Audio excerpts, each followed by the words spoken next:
Live from KTVN Reno, you're watching 2 News at 5:30. I think we have a duty to the voters and our constituents to make sure that we see it through. Why don't we just put it right back on the ballot, and why don't we say, do you want it now that it's going to cost you money?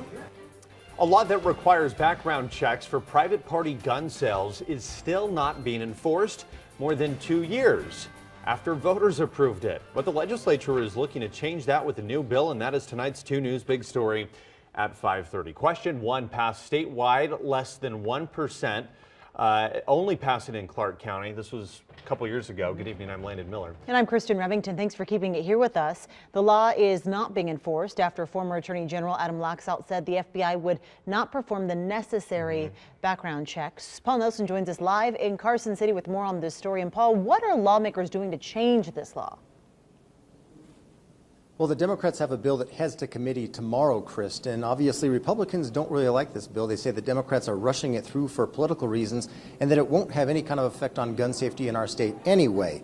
This bill is very similar to the one that voters passed 2 years ago, but with a couple of changes. Well, the biggest difference, of course, is now it's going to cost you tax dollars because this is going to come out of the general fund.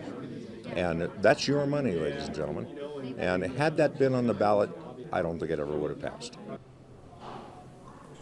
Wheeler says the cost for the new law would be about $1 million. Today, Assembly Republicans held a press conference offering alternatives to Senate Bill 143, things that deal with mental health and crisis intervention. This bill would repeal the current law and replace it with everything except the requirement to contact the National Instant Criminal Background System directly. Since laws can't be changed for 3 years, it would not take effect until at least November. But Democrats say it's time to enforce the law that voters approved. They say this bill helps deal with the public safety, and they think voters would approve it again despite the financial note. We have thought for quite some time that it'll make Nevada safer. Does that clean up everything with gun safety?